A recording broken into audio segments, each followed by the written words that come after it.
안녕하세요. 놀라운 논란의 미스터 논란입니다. 손흥민 선수가 뛰고 있는 토트넘 소식 전해드리도록 하겠습니다. 최근 EPL에 굉장히 요상한 일이 일어나고 있습니다.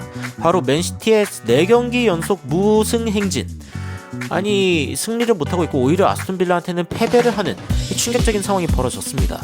이 토트넘에게 다음 경기인 웨스트햄전이 왜 이렇게 중요한지, 그리고 토트넘이 반등할 수 있는 결정적 이유가 무엇인지 바로 들어가 보시죠.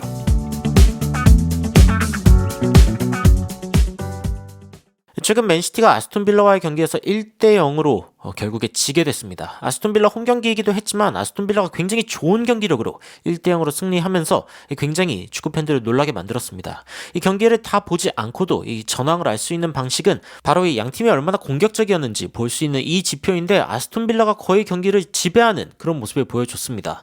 전반 중반 정도에는 이제 맨시티가 좀 존재감을 드러냈고, 그리고 후반 초반에 맨시티가 몰아붙이려고 애썼지만 결국엔 아스톤빌라의 홈경기장에서 아스톤빌라의 주도하에 아스톤빌라의 골까지 터지면서 결국에는 그대로 경기가 1대0으로 마무리된 것입니다.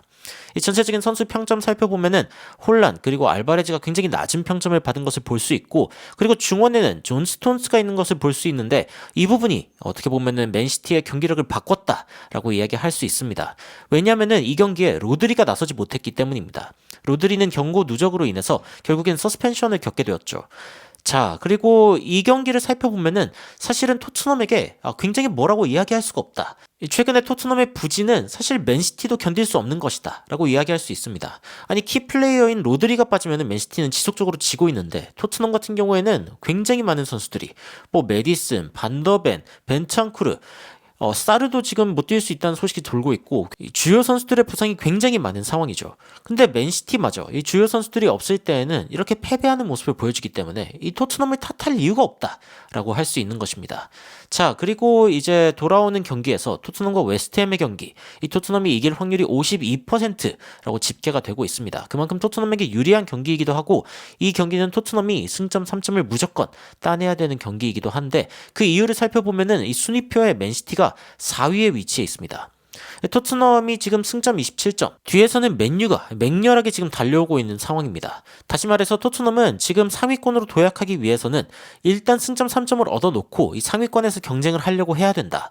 뒤에서 따라오고 있는 맨유를 일단 좀 따돌릴 필요가 있다라고 이야기를 할 수 있고, 맨유는 최근에 첼시와의 경기에서 2대1로 승리하면서 일단은 승점 27점으로 도약을 했습니다. 하지만 이제 뉴캐슬이 경기 전이고, 그리고 토트넘도 경기 전이기 때문에 이번 라운드의 최종 순위가 어떻게 될지는 아직 좀 지켜봐야 하는 상황이긴 합니다. 하지만 굉장히 좀 주의 깊게 지켜봐야 하는 점은 맨시티와 토트넘 모두 최근 4경기를 이기지 못했다는 점입니다. 물론 토트넘은 3연패, 맨시티는 3번 무승부에다가 패배를 기록하긴 했지만 맨시티는 현재 하락세, 그리고 토트넘은 다시 상승세가 올라오고 있다는 점에서 주목할 만하다라고 이야기할 수 있는 거죠. 게다가 이 토트넘이 아스톤빌라를 상대했을 때 여러분들이 기억하십니까? 이 토트넘이 전반전에 굉장히 좋은 경기력을 보여주면서 로셀소의 골로 앞서갔습니다. 그런데 이 경기를 진 이유가 무엇이냐라고 했을 때 결정적인 것은 바로 벤창쿠르의 부상이었죠. 이 벤창쿠르의 부상 전까지는 이 토트넘이 아스톤빌라를 이길 수 있다라고 생각을 하고 있었습니다. 심지어 이 경기에서 이 다이어가 교체로 들어올 수 있을 뻔한 모습이 중계 카메라에 잡혔을 정도로 이 토트넘의 벤치 상황도 열악했습니다. 그런데 이번 경기, 이 맨시티와의 경기에서 토트넘은 일단 이 대신 잇몸으로라도 씹을 수 있다라는 걸 보여줬습니다. 그리고 가장 큰 부분은 역시 이 비수마가 돌아왔다는 것이죠. 물론 비수마가 맨시티와의 경기에서 좋은 역할을 하지 못했습니다. 컨디션이 내려가 있는 상황이었기 때문에 좋지 않은 활약을 했음에도 불구하고 이 토트넘은 안제 포스테코글루 감독의 전술을 그대로 이행할 수 있었습니다. 그렇기 때문에 굉장히 중요한 것은 일단 안제 포스테코글루 감독이 구상했던 이 베스트 11이 사실은 토트넘이 12월을 버틸 수 있는 이 근간이 될 수 있다는 것이죠. 게다가 굉장히 중요한 것은 이 맨시티의 로드리, 이 서스펜션에 당한 이유가 무엇이냐, 왜냐면은 이 토트넘과의 경기에서 옐로카드를 받았기 때문입니다.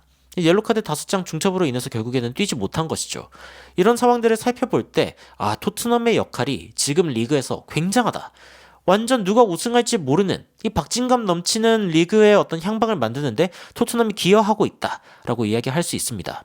현재 옵타에서 조명하고 있는 바에 따르면은 아스날의 우승 확률 22.6%, 리버풀의 우승 확률 21.1%로 대폭 올라갔고, 아스톤 빌라가 조금씩 올라오고 있는 가운데 맨체스터 시티의 승리 확률은 한때 한 90%였던 것 같은데 54%로 급락했습니다. 이 토트넘 역시 0.3%의 우승 확률이 다시 생기면서 어떻게 보면은 상위권으로 도약할 수 있는 확률이 점점 높아지고 있다라고 이야기할 수 있는데 뭐 일부 매체에서는 토트넘의 우승 확률이 2%로 상승했다라고도 이야기하고 있습니다. 토트넘의 한때 우승 확률이 50%까지 올랐다. 10경기 연속 이제 무패 행진에 달리고 있을 그때에는 사실은 굉장히 높은 우승 확률을 이야기하는 분들도 있었는데 갑자기 급락했다가 다시 또 올라오는 그런 상황이 벌어지고 있는 것입니다. 굉장히 인상적인 상황이라고 할 수 있고 제가 이번 12월에 토트넘이 굉장히 잘할 것 같다라고 생각을 하고 있는데 이런 악플이 많이 달렸습니다. 이 유튜브는 희망만 잔뜩 준다. 토트넘은 몰락이다. 아스톤빌라 맨시티 상대해야 되는데 졌지만 잘 싸웠어요 이런 말 하고 싶냐고. 적당히 국뽕을 빨라고 이런 식으로 이제 이야기를 합니다. 제가 이거를 진짜 반박할 수 있었으면 좋겠다라고 생각하면서 아스톤빌라와 맨시티전을 지켜봤는데 아스톤빌라전 때는 이제 부상이 있었고 맨시티 때는 이제 3대3으로 비겼죠. 그래서 사실은 나쁘지 않은 모습을 보여줬다. 그리고 근거 없는 어떤 긍정이 아니라 저는 진짜 희망을 이야기를 하고 있는 거거든요. 그런데 1월에 희망이 있냐? 당장 12월 달도 힘겨울 것 같다. 손흥민 극찬하기 바쁘다. 손흥민 토트넘 몰락이다. 이런 식으로 이야기를 하고 있는데 제가 봤을 때는 희망이 있습니다. 여전히 희망이 있어요. 가장 어두울 때 우리는 빛을 발견합니다. 동트기 전이 가장 어둡다고. 이 토트넘은 지금 딱 동트기 전입니다. 일단 해가 살짝 떴죠. 로메로가 떴습니다. 로메로가 돌아오기 때문에 이 다음 경기에서 토트넘이 이길 확률 저는 굉장히 높다고 봅니다. 이미 통계 매체에서도 이야기하고 있지만 토트넘이 이길 확률을 50% 이상으로 일단 보고 있죠. 게다가 손흥민 선수가 건재합니다. 이 안제 포스테코글루 감독이 손흥민 선수에 대해서 최근에 인터뷰에서 극찬을 했죠. 이 손흥민 선수에 대해서 이 좋은 스트라이커들이랑 같이 뛸 수 있는 행운 나는 많이 누렸는데 그런데 손흥민 선수는 엘리트다. 라고 이야기를 하면서 이 프리미어리그 선수들 중에서도 이 최고의 선수라고 이야기했습니다. 그러면서 안제 포스테코글루 감독이 나중에 이 손흥민 선수가 은퇴할 때쯤에서 이 가장 좋은 스트라이커로 손흥민 선수의 이름이 거론되지 않는다면은 충격받을 것이다.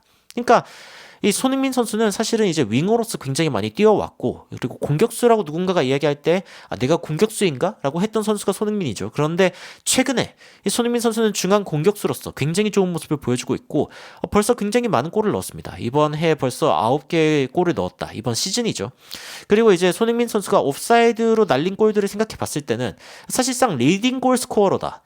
그러니까 사실상 득점 선두에 있어도 이상하지 않은 선수가 바로 손흥민이다라고 안제 포스테코글루 감독이 이야기하고 있는 거죠. 그러면서 손흥민 선수가 얼마나 본이 되는지 그리고 사람으로서 얼마나 위대한 축구 선수인지 이런 부분들을 보면 outstanding 끝내준다 이겁니다. 그러면서 이 안제 포스테코글루 감독이 It is inspiring for me. 나에게 정말 영감의 원천이다 라고 이야기를 하면서 손흥민 선수가 정말 힘든 상황들을 극복하면서 자신이 하는 일을 사랑하는 모습을 보면은 정말 존경스럽다는 이야기를 합니다. 정말 손흥민 선수가 안제 포스테코글루 감독처럼 이 정신적으로 성숙한 감독들에게도 굉장히 좋은 영감이 되고 있다라고 이야기를 하고 있는 것이죠. 그러면서 지속적으로 공을 향해 뛰는 그 모습, 그러니까 골을 넣는 것뿐만이 아니라 팀을 향해 헌신하는 그 모습을 봤을 때 정말 그것은 영감을 준다라고 이야기하면서 손흥민 선수와 함께 일할 수 있어서 감사하다라는 이야기를 합니다. 저는 안제 포스테코글루 감독과 손흥민이 함께하고 있는 이 토트넘이 희망이 없을 수 없는 희망을 가질 수밖에 없는 이유라고 생각합니다. 안제 포스테코글루 감독은 현재 토트넘을 완전히 바꿔놓고 있죠. 이 인터뷰에 대해서 토트넘 팬들도 반응합니다. 이 손흥민의 크리에이티비티, 이 패스와 이 창의적인 어떤 스탯들 굉장히 높아졌다. 이 스루 패스 같은 경우에는 리그 3위 아니냐? 3위가 아니라 2위입니다. 그리고 이제 어시스트, 기대값이 굉장히 높은데 이거를 마무리 못해주는 동료들이 좀 아쉬울 뿐이죠. 알고 보니까 이 케인의 활약은 결국에는 손흥민 안에 있던 것이었다. 이 손흥민 손 안에 있던 것이었다라고 이야기할 수 있는 것이죠. 그리고 이 풋볼 IQ, 손흥민 선수의 이 축구 지능이 굉장히 높아졌다라고 이제 이야기하고 있는 팬들도 굉장히 많습니다. 움직임 같은 경우도 그렇고, 압박 같은 경우도 그렇고, 키퍼들을 이제 압박하는 그런 손흥민 선수의 움직임 굉장히 영리하죠. 약간 토트넘의 어떤 압박 몰이를 시작하는 늑대 우두머리 같은 그런 느낌이 있습니다. 그리고 케인이 이제 플레이메이커를 잘할 수 있다라는 평가가 있었던 가장 큰 이유가 손흥민 선수가 골을 잘 마무리했기 때문이다 라고 하면서 무리뉴 때에도 이 손흥민 선수와 이제 케인의 어떤 조합, 그런 부분들이 사실 손흥민 선수의 굉장히 좋은 마무리 때문이었다. 뭐 이런 이야기가 나오고 있고, 당연히 통계적으로 손흥민 선수는 이번 시즌 최고의 피니셔다라고 이야기하면서 뭐 마무리를 하는 부분에 있어서만큼 손흥민을 따라잡을 선수는 없다라고 이제 토트넘 팬들도 이야기하고, 그리고 이제 안제 포스테코글루 감독과 손흥민, 이 두 사람이 같이 있다는 게 정말 감사한 일이다. 이 손흥민 주장 그리고 안제 포스테코글루 감독의 감독 체제가 길게 유지됐으면 좋겠다. 뭐 만세죠, 만세라고 이제 이야기를 하고 있는 모습입니다. 자, 다음 경기 토트넘과 웨스트햄의 경기입니다. 웨스트햄이 만만한 팀은 아니죠. 리그 9위 팀이고 쉬운 경기가 아닐 수 있습니다. 하지만 토트넘 입장에서는 상위권으로 도약하기 위해, 그리고 맨시티와 승점 동률을 이루고 더 나아가서 더 높은 목표를 위해서 꼭 필요한 승리입니다. 이번 경기에도 희망을 가질 수 있는 이유는 단연 손흥민이죠. 손흥민 선수와 안제 포스테코글루 감독의 이 체제, 맨시티를 상대로 3대3으로 비겼는데 그 분위기 그대로 몰아서 이 웨스트햄전에서도 최고의 모습을 보여줬으면 좋겠습니다. 여러분들은 어떤 생각을 가지고 계신지 댓글로 의견 남겨주시면 더욱 흥미로운 소식으로 찾아뵙도록 하겠습니다. 이상 놀라운 논란 미스터 논란이었습니다. 시청해주셔서 감사합니다. You are my sunshine, my only sunshine. You make me happy, home and away. And when it's pouring, you keep on scoring. So please don't take my Sony away.